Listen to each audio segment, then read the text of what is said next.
Student कैसे आप सब, स्वागत है आप सबका फिर से हमारे यूट्यूब चैनल हिंदी क्लासेस में।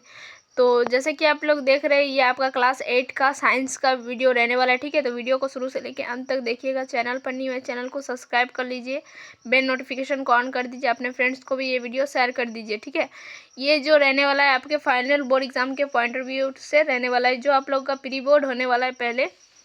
ठीक है, जिसको अर्धवार्षिक परीक्षा जो बोल रहे हैं, तो उसके लिए ये वेरी वेरी इंपॉर्टेंट रहने वाला है। तो वीडियो को शुरू से लेकर अंत तक देखिएगा। ठीक है, तो देखिए क्या है। पहले सजीव के शरीर की संरचनात्मक एंड क्रियालय इकाई है। सजीवों के जो शरीर की क्रियात्मक इकाई एंड संरचनात्मक इकाई जो होती है उसको क्या कहते हैं, तो उसको कोशिका कहते हैं। इसका हो जाएगा option number A. Option A is correct. ना ही कोशिका भित्ति होगी, ना ही उत्तक होगी, ना ही कोशिका झिल्ली होगी। ठीक है, फिर क्वेश्चन, नेक्स्ट क्वेश्चन क्या बोल रहा है। धातु जो सबसे कठोर होता है तो वो क्या होता है, आयोडीन, गंधक, नाइट्रोजन या हीरा। तो एक अधातु बोल रहा है जो सबसे कठोर होता है, तो जो सबसे कठोर होता है वो होता है हीरा। हीरा जो है एक अधातु जो है, लेकिन ये सबसे कठोर होता है। ठीक है, बीमारी पैदा करने वाली सूक्ष्म जीवों को नष्ट करने अथवा उनकी वृद्धि को रोक देने का काम करने वाली औषधि है। क्या है, प्रतिरक्षी या प्रतिजैविक या रोगजनक या फिर रोगवाहक। तो रोगजनक जो होता है मतलब वो रोग फैलाता है, तो ये होगा नहीं। रोगवाहक मतलब रोगों का जो एक स्थान से दूसरा स्थान पर स्थानांतरित करता है, तो ये भी नहीं होगा। अब बोलिए प्रतिरक्षी होगा या प्रतिजैविक होगा। तो इसका हो जाएगा ऑप्शन नंबर बी, प्रतिजैविक। ठीक है, option number B is correct answer. तो आपका कौन सा आंसर करेक्ट होने वाला है, option number B is correct. ठीक है, नेक्स्ट क्वेश्चन की ओर बढ़ते हैं। लोहे की पुलों में को जंग से बचाने के लिए किस धातु का विद्युत लेपन किया जाता है।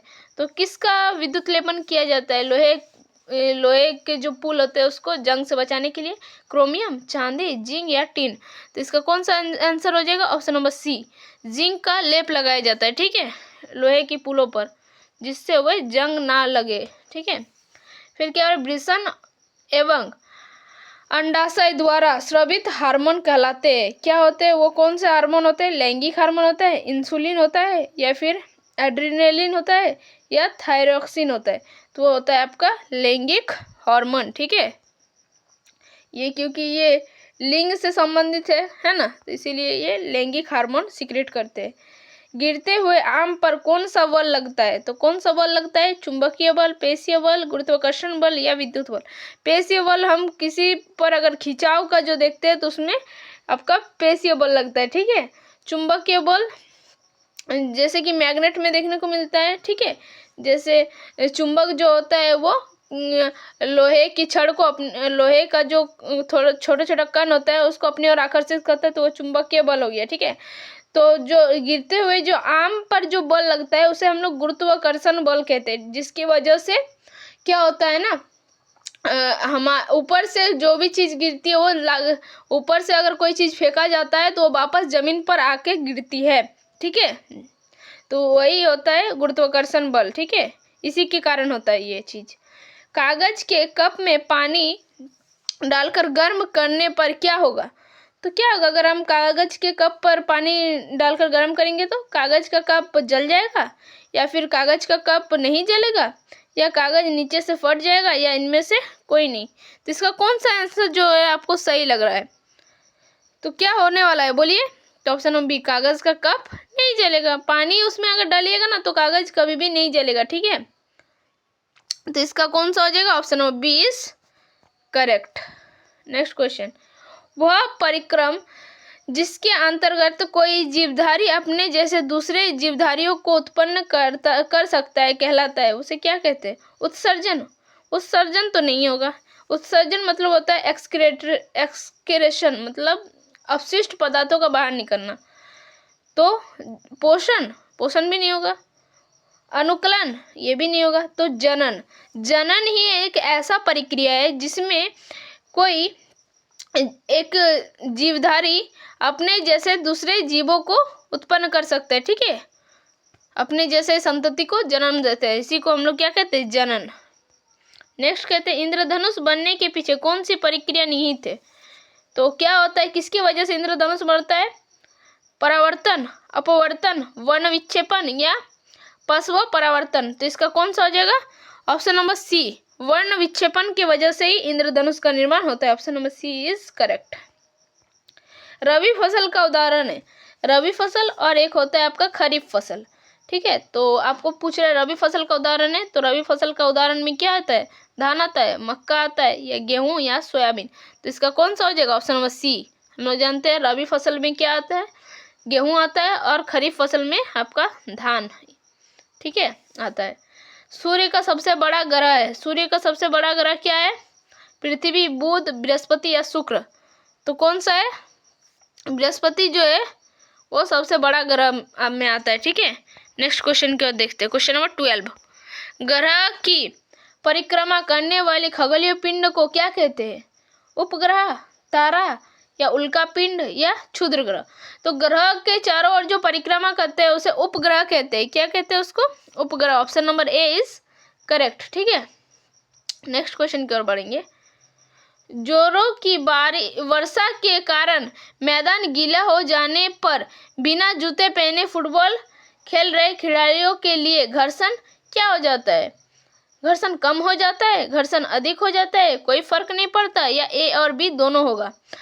कि अगर जोरों का बारिश होता है ना तो मैदान गीला होता है, तो इसके तब क्या बोलता है प्लेयर्स को कि जूता खेल के फुटबॉल खोलकर फुटबॉल खेलो, जिससे क्या होगा, खिलाड़ियों का घर्षण क्या हो जाता है, इससे कम हो जाएगा। ठीक है, क्योंकि अगर वर्षा होने के बाद वो ज़्यादा स्लिपरी हो जाता है मैदान, ठीक है, ज़्यादा स्लिप करता है, इसीलिए घर्षण कम करने के लिए ही जूता को खुलाया जाता है उन्हें। ठीक है, खाली पैर खेलने बोला जाता है, बहुत बार होता है ऐसा।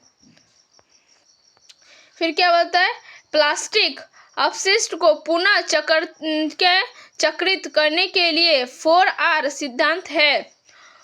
उपयोग, कम करना, पुनः उपयोग करना, पुनः चक्रित करना, पुनः प्राप्त करना। ऑप्शन ए में दिया हुआ है। दूसरा है पुनः इकट्ठा करना, नई प्रकृति देना, सुधार करना, दोबारा जोड़ना। ऑप्शन नंबर बी है। ऑप्शन नंबर सी है फिर से सजाना, पुनः चक्रित करना, पुनः इकट्ठा करना या दोबारा जोड़ना। और ऑप्शन नंबर डी है इनमें से कोई नहीं। तो इसका 14 का हो जाएगा ऑप्शन नंबर ए। उपयोग, कम करना, पुनः उपयोग करना, पुनः चक्रित करना, पुनः प्राप्त करना। Option number A is correct है, 4R सिद्धांत।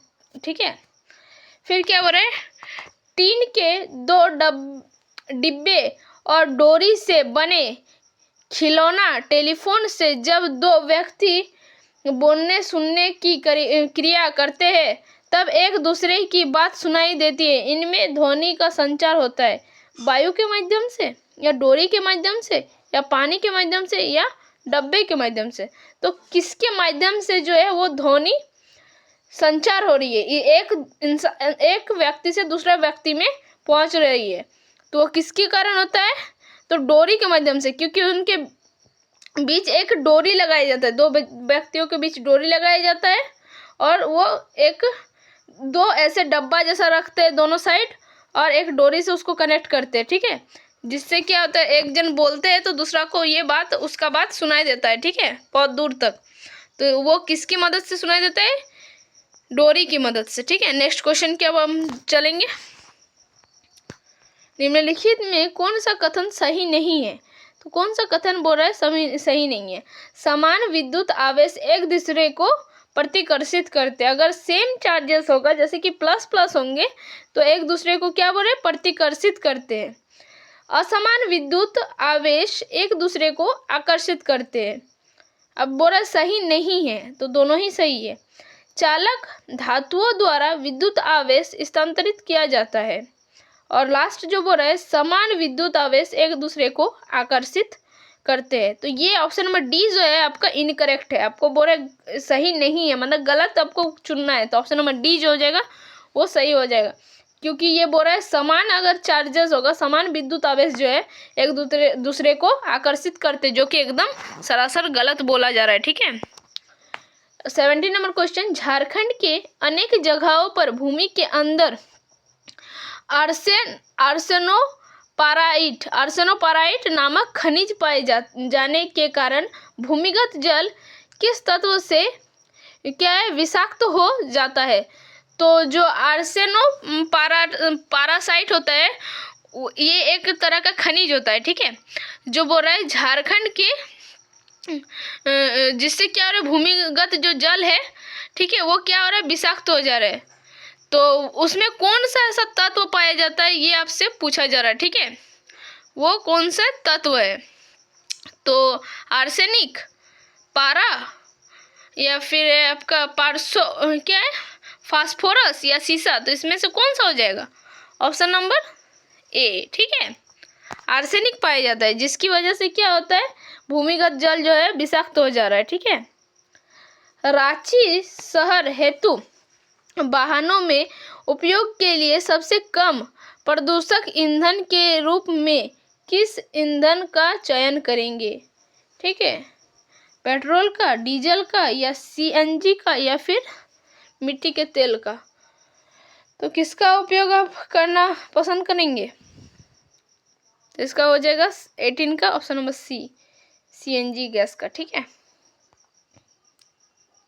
सीएनजी एक ईंधन है, उसका चयन करेंगे। फिर क्या हो रहा है, ब्रेड, डबल रोटी या इडली फूल जाती है, इसका कारण क्या है? उष्णता, या फिर पसीना, या फिर ईस्ट कोशिकाओं की वृद्धि, या फेंटने का कारण? तो किसकी वजह से ये फूल जाता है? इडली वगैरह किसकी वजह से फूल जाता है? तो ईस्ट कोशिकाओं की वृद्धि। Option number C is correct answer. Next last question क्या बोल रहा है, 20 नंबर क्वेश्चन देखने वाले हम लोग।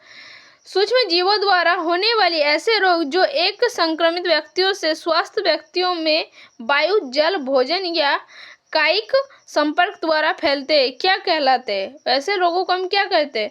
संचरणीय रोग, असंचरणीय रोग, या मानव रोग, या उपरोक्त सभी? तो इस प्रकार के रोग को हम क्या करेंगे? अगर कोई आपका ये है बीमारी है, अगर एक इंसान से दूसरे इंसान में, दूसरे व्यक्ति में ट्रांसफर हो रहा है, ठीक है, तो ऐसे हम लोग बीमारी को क्या कहते हैं? संचय रोग कहते हैं, ठीक है। इसको क्या बोलते हैं? संक्रामक बीमारी भी कहा जाता है, ठीक है। एक इंसान से दूसरे इंसान में फैल रहा है, किसी के भी माध्यम से हो सकता है, वायु के माध्यम से, या फिर जल के, भोजन, कुछ भी, ठीक है, या डायरेक्टली उसके कांटेक्ट में आने से भी ऐसे बीमारी एक व्यक्ति से कोई दूसरा स्वस्थ व्यक्ति में ट्रांसफर हो सकता है, ठीक है। तो उसको हम लोग क्या बोलते हैं? संचरणीय रोग या फिर संक्रमित संक्रमित रोग। तो बस आज के लिए इतना ही, फिर मिलते हैं नेक्स्ट वीडियो में। तब तक के लिए बाय बाय, टेक केयर, जय हिंद, वंदे मातरम, स्वस्थ रहिए, पढ़ते रहिए, धन्यवाद।